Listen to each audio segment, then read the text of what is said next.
Doctor साहब, आप सबसे पहले ये बताएं, आपने डिपॉजिट कर लिया है? जी कर लिया है भाईजान। तो सबसे पहले आप हमारे नाजरीन को ना अपना वो अकाउंट दिखाएं जिस पे आपने $50 डिपॉजिट कराया और आपके एनएफटी वाला बैलेंस भी वापस आ गया। जी 1143 जो मेरा पहले डॉलर पड़े थे वो भी उसमें एक्टिव हो गए हैं। 50 मैंने डिपॉजिट करके स्टेक लगाई है, ये आप देख सकते हैं।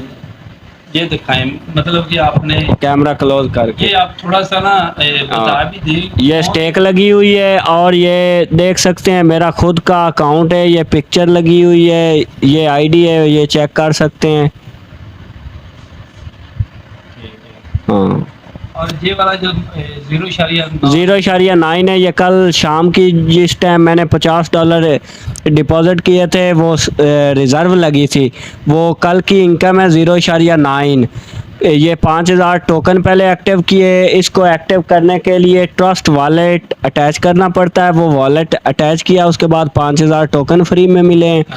उसके बाद जो $50 इन्वेस्ट किया है ना, उसके हमें 2500 टोकन बाय करना पड़े। वो बाय करने के बाद जो है वो हमारी ये स्टेक लगी हुई है, स्टेक भी आपको दिखा दी है, ये स्टेक लगी हुई है। ये कितने दिनों के लिए लगाई है? 15 दिनों की लगी है। डेली की इनकम जो होगी ना वो $11 होगी, क्योंकि मैंने बताया था पिछली वीडियो में 1% कमीशन है, $1100 है इसमें। 1100 के राउंड अबाउट $11 के राउंड अबाउट आएंगे डेली के अर्निंग। 15 दिन के बाद जब ये सेल होगी $50 पहले वाला और ये इसके लगा ले तकरीबन $200-250 बनेगा। उसमें से हम $150 जो है वो विदड्रा कर सकते हैं। $100 हमारा उसके अंदर रहना ज़रूरी है, क्योंकि नेक्स्ट स्टेक के लिए ना $100 की हमें ज़रूरत होगी। अच्छा डॉक्टर साहब, आप ना हमारे नाजरीन को जो उनका एनएफटी वाला बैलेंस है ना उसको ट्रेजर फंड में ट्रांसफ़र करने का मुकम्मल तरीका बता दें कि उनको क्या करना चाहिए कि उसका जो उनका जो पहले वाला बैलेंस है ना एनएफटी वाला, वो इधर ट्रेजर फंड में आ जाए। ट्रेजर फंड में ऑलरेडी आ रहा है, लेकिन उसको एक्टिव करने के लिए आपको गूगल में जाना पड़ेगा। वहाँ से ट्रस्ट वॉलेट है, ये मैं आपको दिखाता हूँ, वो आपने डाउनलोड करना है और उसको ट्रेजर फंड के साथ अटैच करना है। अटैच करने के बाद जो है ना, जब वो अटैच हो जाएगा तो आप $50 डिपॉजिट करेंगे। डिपॉजिट करने के बाद जो है ये है ट्रस्ट वॉलेट, ये कैमरा क्लोज करें, ये ट्रस्ट वॉलेट है। ये अटैच करने के बाद आपका पुराना जो है वो बैलेंस वो एक्टिव हो जाएगा। एक्टिव होने के बाद $50 डिपॉजिट करने के बाद आपके लेवल के हिसाब से स्टेक लगेगी। जो सबसे ज़्यादा स्टेक है वो $2000 की है, उससे ऊपर नहीं है। बाकी का बैलेंस आपका वैसे का वैसा ही रहना है और 2000 की स्टेक लगेगी जिनका ज़्यादा है। और जो कम है, ज़ाहिर बात है, किसी का 100 होगा, किसी का $150 बैलेंस होगा, उनकी भी वो आप मैक्स पे जाके स्टेक लगा दें। पहले दिन जब आपने $50 इन्वेस्ट करना ना तो रिज़र्व लगाएं। रिज़र्व की वो 0.9 जो है वो आएगी उनको रिज़र्व की अर्निंग। उसके बाद जो है वो स्टेक लगा दे। स्टेक आप कम से कम 3 दिन के लगा सकते हैं और ज़्यादा से ज़्यादा आपका जितना दिल करे, 5 दिन, 10 दिन, 15 दिन, 20 दिन, मंथ, 2 मंथ, 6 मंथ, उसके आप लगा सकते हैं। अच्छा ये बताएं कि जो आप कह रहे हैं ट्रस्ट वैलेट, वो कनेक्ट करने के बाद ही ये अपने $50 डिपॉजिट करने हैं या उससे पहले? उसके बाद अगर वो वॉलेट अटैच नहीं होता तो आपके जो है ना वो $50 वही उसमें काम करेंगे। पुराने वाला जो बैलेंस है ना वो नहीं काम करेगा, क्योंकि आपको 5000 जो टोकन फ्री में मिलने हैं, जब वो आपको फ्री नहीं मिलेंगे तो आपका ज़ाहिर बात है $50 ही एक्टिव होंगे। उसकी आपको डेली की रिज़र्व लगेगी। रिज़र्व लगने के बाद उसकी डेली की अर्निंग आपको मसूल होगी। अदरवाइज़ जो पिछला बैलेंस है ना दूसरे वाला ट्रेजर एनएफटी वाला, वो उसमें जब एक्टिव ही नहीं होगा तो ज़ाहिर बात है उसकी अर्निंग भी नहीं होगी। अच्छा क्योंकि हमें बहुत से कमेंट्स आ रहे थे कि लोग कह रहे थे हमारे पास, कोई कह रहा $200 है, कोई कह रहा था कि हमारे पास $1000 है, हम इसको कैसे निकालें ये वो। इसलिए हम आपके पास पहुँचे हैं कि आपसे ना वो पूरा तरीका जान लें। अच्छा सबसे पहले तो आपने ट्रेजर फंड के साथ अपना ट्रस्ट वैलेट कनेक्ट करना है। उसके बाद आपने $50 अपने डिपॉजिट कर देने हैं। उसके बाद आगे क्या करना है? उसके बाद जो है ना वो रिज़र्व लगानी है पहले दिन की। रिज़र्व लगेगी 0.9 पॉइंट आएंगे आपको पहले दिन की अर्निंग। उसके बाद आपका जितना भी पड़ा है ना बैलेंस उसकी आप स्टेक लगा दे। कम से कम 3 दिन की लगती है।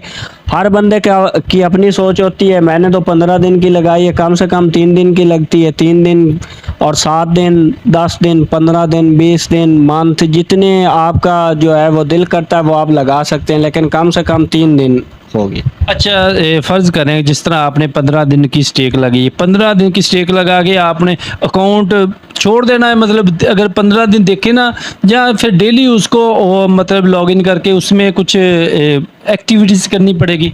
नहीं, बेशक आप लॉग इन करें ना करें उसका कोई मसला नहीं है। जब 15 दिन पूरे हो जाएंगे तो आपको स्टेक जो है ना वो सेल करने पड़ेगी। ज़ाहिर बात है, आप सेल करेंगे तो आपको जो है प्रॉफिट मिलेगा। सेल भी नहीं करेंगे, वो 15 दिन की स्टेक लगाई हो, आप 2 माह लगा के भूल जाएं कि हमारी तो स्टेक लगी हुई है, अल्लाह की आस पे छोड़ दे, ऐसा नहीं होगा। 15 दिन के बाद वो स्टेक सेल होगी और उसके जो बोनस है वो हमें मिलेगा। और जो बोनस मिलना है वो पिछली वीडियो में भी मैंने बताया था कि 50% आप विदड्रा करेंगे और 50% अंदर रहना ज़रूरी है, क्योंकि पहली दफ़ा आप $50 इन्वेस्ट किया है, उसके अगली जो स्टेक के लिए ना वो $100 की मुझे ज़रूरत होगी और हर बंदे को ज़रूरत होगी। $100 होंगे तो नई स्टेक लगेगी, अदरवाइज़ जो है हम वो सारा विदड्रा करते हैं तो जो हमारे पिछले डॉलर्स बचेंगे ना वो पहले वाले बैलेंस के अलावा जो न्यू होने हैं अर्निंग वाले उसकी रिज़र्व लगेगी, स्टेक नहीं लगेगी। अच्छा, जो इसका विड्रॉ आना है वो ट्रस्ट वैलेट के अंदर ही आएगा? नहीं, वो जो आप OKX, बिनास, बेटगेट जो इनके साथ जो है ना वो अटैच करेंगे, उनके TRC20, सोलाना एड्रेस, BIP20 वो लगाएंगे, उनके साथ अटैच 3 है, बिटगेट है, OKX है और बिनास है। ये ट्रस्ट वॉलेट तो है वो पुराना बैलेंस एक्टिव करने के लिए जस्ट बस। अच्छा, उसके बाद आपने विड्रा लगाना है। विड्रा फ़र्ज़ करें कि आपकी 15 दिन की स्टेक से जितनी भी आपकी अर्निंग आई है वो आपने तमाम की तमाम विड्रा लगा के ले ली है।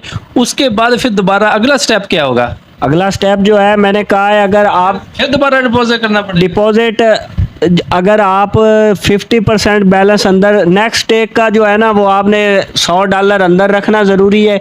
बाकी जितने भी है उससे ज़्यादा 150 है, 200 है, पौने 200 है, 300 है, 100 अंदर रहना ज़रूरी है जो अर्निंग वाला होना है। जो 50 हमने इन्वेस्ट किया है 50 उससे लगा ले, 50 जो अर्निंग वाला लगा ले, 100 नेक्स्ट स्टेक के लिए ज़रूरी होगा। बाकी आप विड्रा कर सकते हैं, कोई मसला नहीं। अच्छा, स्टेक ख़त्म होगी, फ़र्ज़ करेंगे 15 दिन कंप्लीट हुए, स्टेक ख़त्म होगी, 15 दिन की स्टेक की जो भी अर्निंग आपकी आ गई, आप ऐसा नहीं कर सकते कि अगले ही दिन अगली स्टेक लगा दें? बिल्कुल उसी टाइम लगा सकते हैं, स्टेक तो उसी टाइम लगा सकते हैं।